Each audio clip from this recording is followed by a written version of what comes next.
Hi friends, how are you doing today? So I actually want to talk today about the impact of nutrition on migraines. Now, most of you already know this because we eat every day, so you'll have realized that there could be some foods that actually trigger your migraines. So I want us to discuss a bit more into this topic today, and it's going to be a two-part series. The first part is just going to be focused on some kinds of triggers and how to deal with them. Then the next part is going to be more of the dietary solutions you can implement to actually help you so you don't have to just not enjoy your food or keep getting triggered by your food choices.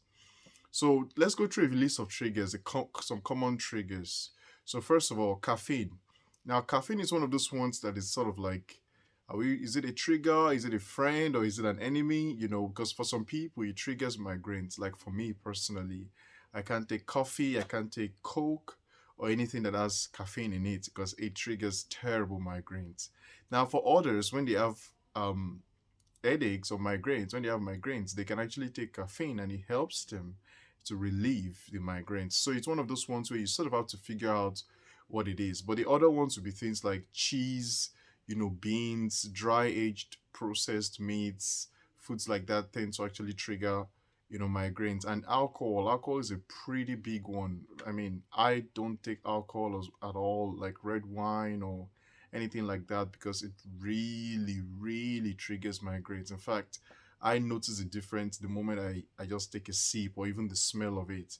And it hasn't always been that way, but when my migraines got bad, it really became a major trigger. And I don't normally drink much anyway, so it was easy for me to stay away from that. Another one would be food additives such as aspartame, which you can find in like diet drinks, and then also MSG, which you find in lots of like food as a food additive, and things you find in like yeast extracts. So those things tend to actually trigger migraines, and people in general tend to say they get triggered by that. I personally as well, I get triggered by weird combination of spices. I'm pretty sure it's because of the MSG in it.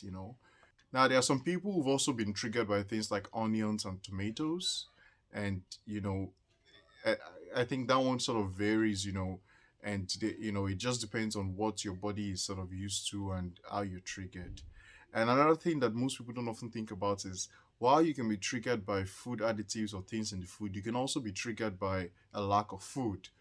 So if you're hungry, that can actually trigger a migraine. Like for example, if I don't have breakfast early enough, like 8:30 max or latest, I start to have migraines. However, if I have a too big of a breakfast, then I also just have a crash of my energy and all of that. So I sort of have to find the right choices of what to have for breakfast. Things that tend to be higher in fats and lower in sugars tend to work best for me. And speaking on the issue of sugar, sugar is one of those things as well where in excess can actually trigger migraines, and it can lead to this high peak and then a crash, and that crash is terrible. I hate anything that triggers like that gives me a sugar rush. It's just bad. It's just bad, bad, bad. So try to make sure you stay away from high sugar things, and then that should help you much better. Also, some things like beans, like fava beans, they tend to also trigger migraines for some people. Now there's this the elephant in the room, which is like chocolate. Now chocolate is actually not a proven trigger. I think for some people they sort of mistake like a food craving with a trigger. And it's been found that actually some when you begin to have food cravings, that can be the sign of migraines coming on. And I've actually found this to be very true for me. Like when I start to just feel like I'm craving a particular thing, it tends to be things that are very high in fats, um stuff like that. I just or sugars, like not sugar and sweet, but more carb heavy meals. That's how I sort of know that migraines are coming, and it can be like a couple of hours or a day or two away. So keep that in mind. And you may begin to be drawn to chocolate, and then you have it, and then you get a migraine. But it doesn't mean that chocolate itself is a trigger. There's still a lot of debate about that. Some things I've mentioned, there's not a lot of evidence. There's some evidence, but not a lot. But there's some major ones that most people agree with, like alcohol, for example. And I mean that's pretty obvious because of the impacts that it can really have on your brain cells. Dehydration is a big one too. So if you don't have enough fluids or enough water, you can also be triggered by that. So don't think only about the food, also think about the lack of water or the fluids you take. If you're drinking a lot of sugar drinks, that could really trigger you too. If you don't have enough water in your body, that could be a major trigger for you as well. So think about those things, and also think about your sodium content, the amount of salt you take. If it's too high or too low, you're going to have an issue. So sort of look for that fine line. It's better to cook something where it's lower, and then after it's cooked, you add a bit more to it so you can test where it is, than to cook something that is too salty and then you don't have a solution. I think one of the toughest things to do is to reduce the salt content in a meal after it's been salted. It's a tough thing to do, especially if you love cooking. It just ruins everything. So try to stay away from too high sodium or too low. Just find that good spot where it works for you.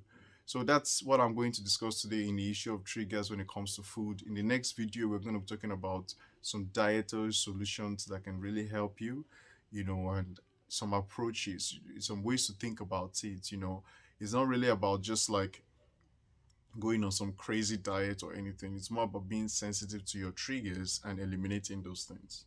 Before I end this video, I'd like to actually talk about something that has been linked to migraines, and it's quite grouped together when you think of like cheese and beans, and it's this nutrient called tyramine, and it's actually linked to migraines.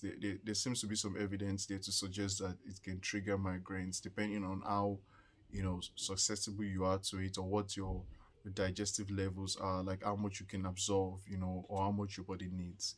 And you can find this quite a lot in processed things like cheese, in beans, in some processed meats as well. So that can be something that is there, and I really hope that there will be more studies into that to help, so we can begin to discover and uncover a lot of those nutrients or vitamins or minerals that could be linked to triggering migraines. So how can I help you in your journey towards gaining mastery over migraines? Well, the first one is for you to download the free ebook, the Migraine Mastery Handbook. That will really help you to just get an idea. We talk about these triggers there as well, and a bunch of other things. So it really help you to just get an overview and give you 7 key strategies to help you, gain your full potential and gain mastery over migraines. And also, you should join our Facebook group for entrepreneurs and professionals. It's called the Migraine Mastery for entrepreneurs and professionals. So join that and you get regular tips. A lot of our videos are hosted there as well. And lastly, book a call with me. Let's solve a very specific problem. One problem that you want to solve. Let's work on it together for free, just to chat and see how I can offer you some free information or some guidance to really help you. I am just like you. I know what it's like to go through migraines, and it's pretty difficult, but you're not alone. You're really not alone. And make sure you join a community. Make sure you connect with your family and friends on this issue. Make sure you get the support that you really need. Okay. Have an amazing week, and I'll see you in the next video. Bye bye.